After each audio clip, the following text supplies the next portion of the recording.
بسم الله الرحمن الرحيم. الحمد لله والصلاة والسلام على رسول الله وعلى آله وصحبه ومن والاه. أما بعد، أعوذ بالله السميع العليم من الشيطان الرجيم من همزه ونفخه ونفسه. بسم الله الرحمن الرحيم. رب اشرح لي صدري ويسر لي أمري واحلل عقدة من لساني يفقهوا قولي. سبحانك لا علم لنا إلا ما علمتنا إنك أنت العليم الحكيم. اللهم لا سهل إلا ما جعلته سهلا وأنت تجعل الحزن إذا شئت سهلا. جی شروع کریں. بسم الله. ولهذا بسم الله الرحمن الرحيم. ولهذا قال سبحانه وتعالى سبحان ربك رب العزة عما يصفون وسلام على المرسلين والحمد لله رب العالمين. وصبح نفسه. ولهذا قال سبحانه وتعالى. کیا ہے ولهذا اور اسی لیے؟ کیا تعلق ہے اس کا پہلے عبارت سے؟ یہاں پر کہہ رہے ہیں کہ وَلِهَذَا قَالَ سُبْحَانَهُ وَتَعَالَى سُبْحَانَ رَبِّكَ رَبِّ الْعِزَّةِ عَمَّا يَصِفُونَ. تو ذرا ہمیں کم سے کم ترجمہ صحیح پیچھے سے پڑھنا چاہیے کہ آپ وہاں سے دیکھیں، پیج 93 دیکھیں، سب سے آخری عبارت بَلْ يُؤْمِنُونَ بِأَنَّ اللَّهَ سُبْحَانَهُ وَتَعَالَى، یعنی اس سے پہلے وَمِنَ الْإِيمَانِ بِاللَّهِ سے ومن الإيمان بالله سبحانه وتعالى الإيمان بما وصف به نفسه في كتابه وبما وصفه به رسوله صلى الله عليه وسلم من غير تحريف ولا تعطيل ومن غير تكييف ولا تمثيل. اللہ رب العالمین پر ایمان میں جو امور شامل ہیں، اللہ رب العالمین پر ایمان میں جن امور کا میں نے تذکرہ کیا تھا، جو امور شامل ہیں ان میں سے یہ بھی ہے کہ الایمان بما وصف به نفسه فی کتابه، کہ اسماء و صفات پر ایمان لانا، اللہ رب العالمین کے اسماء و صفات پر ایمان لانا، اللہ کے وجود پر ایمان لانا، اللہ کی ربوبیت پر ایمان لانا، اللہ کی الوہیت پر ایمان لانا، اللہ کے اسماء و صفات پر ایمان لانا. تو یہاں جو کہا جا رہا ہے وہ اللہ رب العالمین کے اسماء و صفات پر ایمان لانے کا تذکرہ ہے کہ الایمان بما وصف به نفسه فی کتابه، کہ ایمان لانا ان صفات پر جن کو اللہ نے اپنی ذات کے ساتھ متصف کیا ہے، ان صفات پر ایمان لانا جن کو اللہ نے اپنی ذات کے ساتھ متصف کیا ہے. وبما وصفه به رسوله صلی اللہ علیہ وسلم، اور ان صفات پر ایمان لانا جن کو رسول اللہ صلی اللہ علیہ وسلم نے اللہ کی ذات کے ساتھ متصف کیا ہے. تو یہ بھی مطلب ہے کہ اللہ کے اسماء و صفات جو قرآن میں ہیں اور اللہ کے اسماء و صفات جو احادیث میں ہیں ان پر ایمان لانا یہ ایمان باللہ میں شامل ہے. من غیر تحریف، کیسے؟ من غیر تحریف ولا تعطیل ومن غیر تکییف ولا تمثیل، کہ بغیر کسی تحریف کے، بغیر کسی تعطیل کے، بغیر کسی تکییف کے اور بغیر کسی تمثیل کے. میں نے ترجمہ اس لیے نہیں کیا کیونکہ اس پر ہم بہت زیادہ بات کر چکے ہیں. بل یؤمنون بان اللہ سبحانہ وتعالی، اہل السنہ والجماعہ کا عقیدہ ذکر کیا جا رہا ہے کہ بل یؤمنون بان اللہ سبحانہ وتعالی، بلکہ اہل سنت والجماعت یعنی الطائفۃ المنصورہ، اہل السنت والجماعہ، یہ گروہ ایمان رکھتا ہے، یہ جماعت ایمان رکھتی ہے کہ اللہ سبحانہ وتعالی لیس کمثلہ شیء وهو السمیع البصیر، کہ اللہ کے مثل کوئی چیز نہیں ہے، اللہ کے مشابہ کوئی چیز نہیں ہے، وہ بہت زیادہ سننے والا اور دیکھنے والا ہے. تو حالانکہ ان آیتوں پر وہ لوگ بھی ایمان رکھتے ہیں جو اللہ رب العالمین کے اسماء و صفات میں تحریف کرتے ہیں، جو اللہ رب العالمین کے اسماء و صفات میں کیفیت بیان کرتے ہیں، جو اللہ رب العالمین کے اسماء و صفات کی تعطیل کرتے ہیں، وہ لوگ بھی ایمان رکھتے ہیں. لیکن دیکھیں لیس کمثلہ شیء،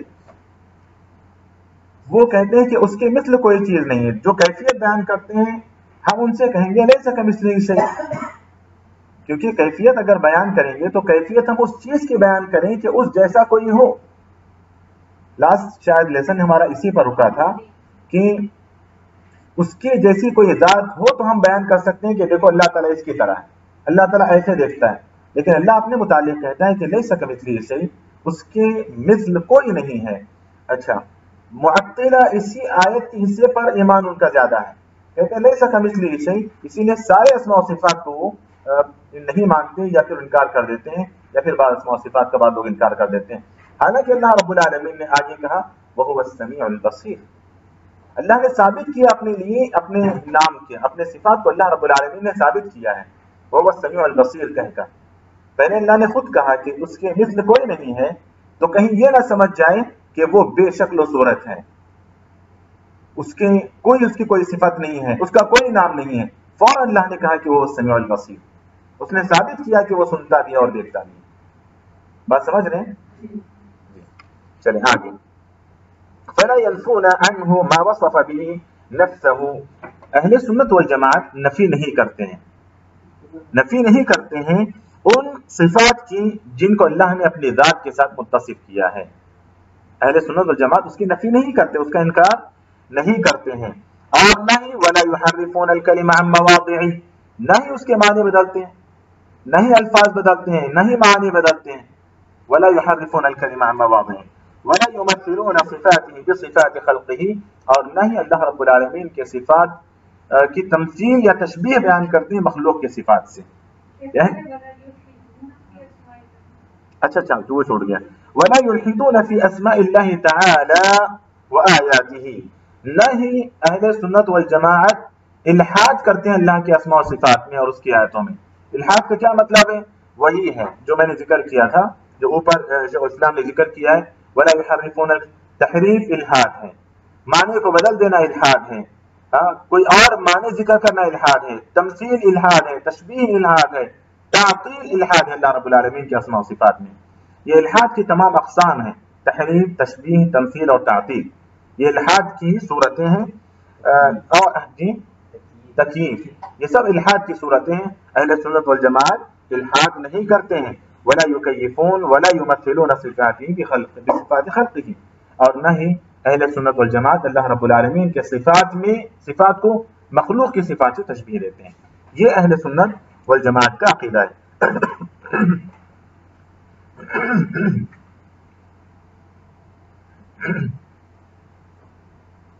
ولہذا اس کے بعد ولا يقاس بخلق لأنه سبحانه وتعالى، اس لیے کہ اللہ سبحانہ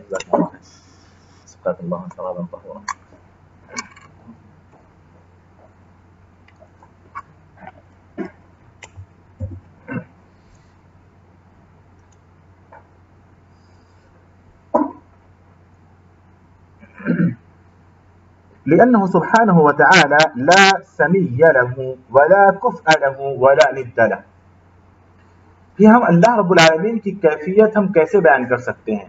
اللہ رب العالمین کے اسماء و صفات کی مشابہت ہم کیسے کسی سے کر سکتے ہیں؟ اللہ رب العالمین کے اسماء و صفات کی تمثیل ہم کسی اور سے کیسے دے سکتے ہیں؟ جبکہ اللہ تعالیٰ کہتا ہے اللہ رب العالمین کا کوئی ہمسر نہیں ہے، اللہ کا کوئی شریک نہیں ہے، اللہ کے کوئی برابر نہیں ہے، تو ہم کیسے تشبیہ و تحریف کر سکتے ہیں؟ ولا يقاس بخلقه، اور نہ ہی قیاس کرتے ہیں ہم اللہ رب العالمین کے اسماء و صفات میں، نہ قیاس کرتے ہیں اللہ رب العالمین کے اسماء و صفات میں۔ فإنه سبحانہ، اس کے بعد کہا کہ اللہ رب العالمین نے جو کچھ اپنے متعلق ذکر کیا ہے، کیوں ذکر کیا ہے؟ فهو اعلم بنفسه وبغیره، اللہ رب العالمین اپنی ذات کے متعلق اور اپنے علاوہ کے متعلق زیادہ بہتر جانتا ہے۔ اللہ رب العالمین نے جب کہہ دیا کہ وہ سمیع ہے، وہ بصیر ہے، وہ خبیر ہے، وہ عفو ہے، وہ غفور ہے، وہ لطیف ہے، تو اللہ رب العالمین نے جب ان تمام صفات کا اور اپنے اسماء کا، رحمان ہے، رحیم ہے، ان اسماء و صفات کا ذکر کر دیا ہے، تو آپ کون ہوتے ہو انکار کرنے والے؟ اللہ نے جب ذکر کیا ہے تو وہ اپنے بارے میں زیادہ بہتر جانتا ہے، وہ اپنے بارے میں زیادہ بہتر جانتا ہے، اسی لیے اس نے اپنی ذات کے متعلق اپنے یہ ذاتی اور فعلی صفات اللہ تعالیٰ نے ذکر کر دی ہیں۔ تو فإنه أعلم بنفسه وبغيره وأصدق قيلا، اللہ رب العالمین نے ذکر کیا ہے تو اللہ رب العالمین سچا ہے اپنی بات میں، اور اللہ سے سچا کون ہو سکتا ہے؟ اور تیسری بات وأحسن حديثا من خلقه، اور اللہ رب العالمین سب سے بہتر کہنے والا ہے، سب سے بہتر گفتگو کرنے والا ہے۔ تو اللہ رب العالمین نے اپنے اسماء اور اپنی صفات کا قرآن کے اندر ذکر کیا ہے، اور وحی کے ذریعے رسول اللہ صلی اللہ علیہ وسلم سے ذکر کروایا ہے، تو اللہ رب العالمین اپنی ذات کے متعلق بہتر جانتا ہے۔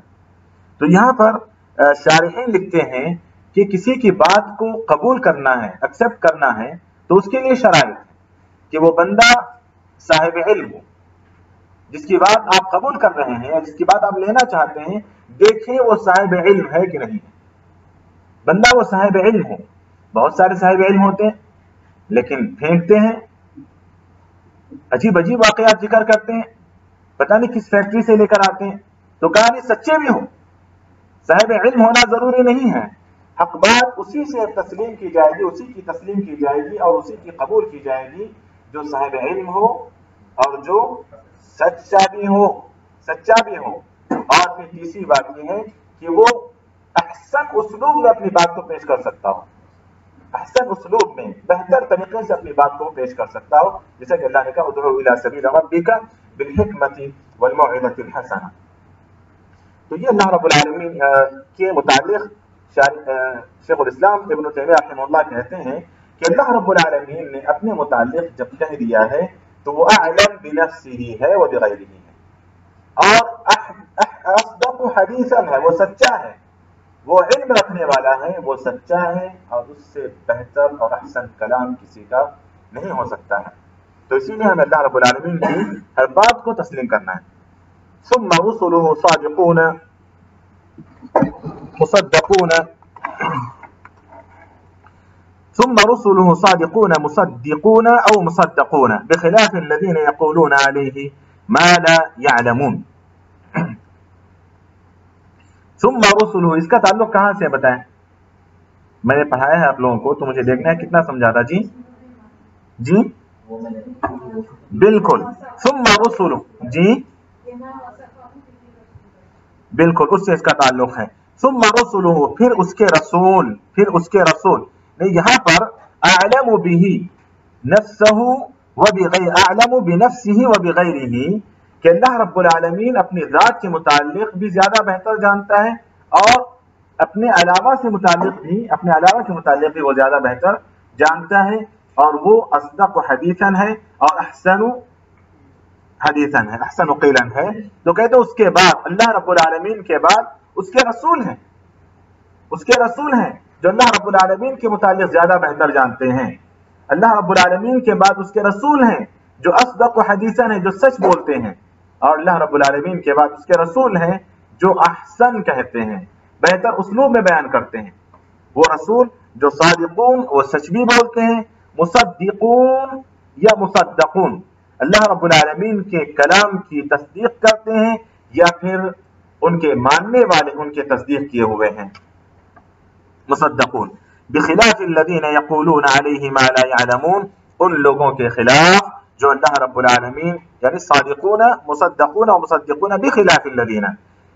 اچھا، بخلاف کا تعلق یہاں پر، بخلاف کا تعلق بھی حرف جر ہے، خلاف مجرور ہے۔ حرف جر اور مجرور ہمیشہ متعلق ہوتا ہے کسی فعل کا، اور کبھی فعل محذوف ہوتا ہے، کبھی فعل ظاہر ہوتا ہے۔ تو یہاں کس کا متعلق ہے؟ بخلاف الذین، کس کے خلاف؟ کیا کرنے والے ہیں آپ؟ کس کے خلاف کیا کرنے والے ہیں؟ بالکل، ہم ایمان رکھتے ہیں، اہل سنت والجماعت ایمان رکھتے ہیں ان چیزوں پر اور اس طریقے سے ان لوگوں کے برخلاف۔ تو بخلاف کا تعلق یؤمنون سے ہے، یؤمنون سے اوپر جو گزرا ہے کہ بل یؤمنون سبحانہ، بل یؤمنون بان اللہ سبحانہ وتعالی، یہاں سے اس فعل کا وہ متعلق ہے بخلاف۔ بالکل، اہل ایمان کے عمل کے مقابلے میں، بل یؤمنون، ہم ایمان رکھتے ہیں ان کے برخلاف جو اللہ کے متعلق وہ کچھ کہتے ہیں جس کا ان کے پاس علم نہیں ہے۔ نہیں، ذکر کیوں نہیں ہے؟ ہاں، وہاں لے جانا پڑے گا ہمیں، جی وہاں سے لے جانا پڑے گا ہمیں۔ جی جی نہیں جوڑ رہا ہے، اس کو جوڑنا بھی نہیں ہے، جی وہی ہے۔ چلے، ولہذا قال سبحانہ وتعالی سبحان ربک رب العزت عما یصفون، اسی لیے اللہ رب العالمین نے کہا کہ پاک ہے تمہارا رب، عزت والا رب، عما یصفون، ان تمام چیزوں سے پاک ہے، ان تمام صفات سے پاک ہے جن صفات کو وہ اللہ سے متصف کرتے ہیں کہ اللہ تعالیٰ بیٹیوں والا ہے، اللہ رب العالمین محتاج ہے، اللہ تعالیٰ کس طرح سے وہ جن صفات سے اللہ کو متصف کرتے ہیں، سبحان ربک، تمہارا رب ان تمام صفات سے پاک ہے۔ وسلام علی المرسلین، سلامتی ہو نبیوں پر، مرسلین پر، رسولوں پر، والحمد للہ رب العالمین، تمام قسم کی تعریفیں اس اللہ کے لیے ہیں، تمام جہانوں کا پروردگار ہے۔ فسبح نفسه عما وصفه به المخالفون للرسل. اس آیت کریمہ سبحان ربک، اب اس کی شرح کر رہے ہیں شیخ الاسلام ابن تیمیہ رحمہ اللہ کہ سبحان ربک رب العزت عما یصفون وسلام علی المرسلین والحمد للہ رب العالمین. ان آیتوں کی یہ سورۃ الصافات کی آیت نمبر 180 سے 182 تک کی آیتیں ہیں. ان کی شرح میں کہہ رہے ہیں کہ فسبح نفسه عما وصفه به المخالفون للرسل، کہ اللہ رب العالمین نے ان آیتوں میں اپنے آپ کو پاک بتلایا ہے ان تمام صفات سے جن کو متصف کرتے ہیں یا جن صفات کو متصف کرتے ہیں مخالفین الرسل اللہ رب العالمین کی ذات کے ساتھ. متصف کرتے ہیں، صفت سے متصف کرنا کیا بولیں گے اس کو؟ صفت بیان کرنا، اللہ رب العالمین کی صفت بیان کرنا. ہم کہتے ہیں اللہ رب العالمین بچیوں والا ہے، اللہ رب العالمین اولاد دیتا ہے، اولاد والا ہے، نعوذ باللہ. تو یہ گویا ہم اللہ رب العالمین کی صفت کے ساتھ اللہ رب العالمین کی ذات کے ساتھ ہم اس صفت کو متصف کر رہے ہیں. یہ جو صفت ہے بچے پیدا کرنا، ہاں یہ انسانوں کی، جانوروں کی، اللہ کی مخلوق کی صفت ہے، اللہ کی مخلوق کی صفت ہے. تو اس صفت کو ہم اللہ کی ذات کے ساتھ متصف کرنا، مطلب یہ کہنا کہ اللہ رب العالمین بھی نعوذ باللہ بچے اولاد وغیرہ دینے والا ہے، مطلب بچے جنتا ہے یہ معنی میں، اولاد دینے والا اللہ تو، ورنہ تو اللہ ہی اولاد دیتا ہے اس معنی میں نہیں، جننے کے معنی میں. سمجھ رہے ہیں جی؟ تو اس کو متصف کرنا بولتے ہیں، صفت کو متصف کرنا کسی سے. ٹھیک ہے، جیسے بولوں کہ الولد صالح، تو ہم نے یہ صالحیت کی جو صفت ہے ہم نے ولد سے متصف کیا ہے اور ہم نے کہا کہ لڑکا نیک ہے.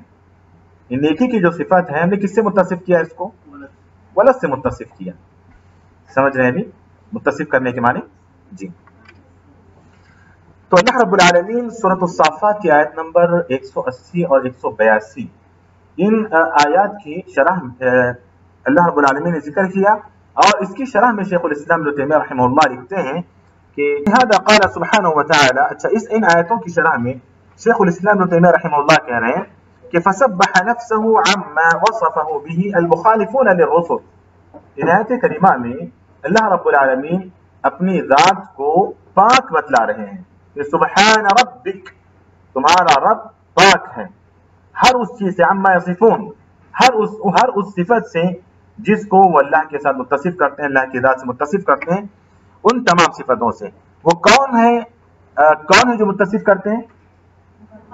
المخالفون للرسل، جو رسولوں کی مخالفت کرتے ہیں، اللہ اس کے رسول کی مخالفت کرنے والے، وہ اللہ رب العالمین کے ساتھ جن صفات کو جوڑتے ہیں یا جن صفات سے متصف کرتے ہیں اللہ کی ذات کو، اللہ رب العالمین ان تمام صفات کا انکار کر رہے ہیں اور اپنے آپ کو پاک بتلا رہے ہیں. وسلام علی المرسلین، اور اللہ رب العالمین نے رسولوں پر بھی سلامتی بھیجی نہیں بھیجی؟ کہاں بھیجی؟ وسلام علی المرسلین، اوپر بھیجی نا. وسلام علی المرسلین، تو شیخ الاسلام ابن تیمیہ رحمہ اللہ کہتے ہیں وسلام علی المرسلین. کیوں مرسلین پر سلامتی؟ علیہ السلام رحمۃ اللہ. کیوں مرسلین پر سلامتی ہے؟ رسولوں پر اللہ رب العالمین نے سلامتی کیوں بھیجی؟ کہا نہیں، آگے ذکر کر رہے ہیں لسلامتی ما قالوه. اس میں کوئی شک نہیں وہ صادق و مصدق ہیں، اس میں کوئی شک نہیں کہ انبیاء صادق و مصدق ہیں، لیکن یہاں پر شیخ الاسلام ابن تیمیہ رحمہ اللہ کہہ رہے ہیں کہ خصوصیت کے ساتھ اللہ رب العالمین نے رسولوں پر سلامتی بھیجی. کیوں؟ کہ لسلامتی ما قالوه من النقص والعیب، لسلامتی ما قالوه من النقص والعیب، کہ انہوں نے یعنی انبیاء و رسول نے اللہ رب العالمین کی ذات کو ہر طرح کے عیب و نقص سے سلیم رکھا، محفوظ رکھنے کی کوشش کی. اللہ رب العالمین کی ذات کو سلامت سے مراد یہاں پر کیا معنی ہے؟ محفوظ رکھنے کے معنی میں، ہر عیب سے پاک کرنے کی کوشش کی انبیاء و رسول نے. اسی لیے اللہ رب العالمین نے ان پر سلامتی بھیجی ہے. وسلام علی المرسلین کہنا بسلامتی ما قالوه، جو کچھ انہوں نے کہا من النقص والعیب، اللہ رب العالمین کی ذات سے متعلق جو کچھ مخالفین رسول نے نقوص اور عیوب ذکر کیے تھے، یہ عیب ہے اللہ رب العالمین کی ذات کے لیے کہ اللہ تعالیٰ محتاج ہے کسی کا. یہ عیب ہے اللہ رب العالمین کی ذات کے لیے کہ اللہ رب العالمین نعوذ باللہ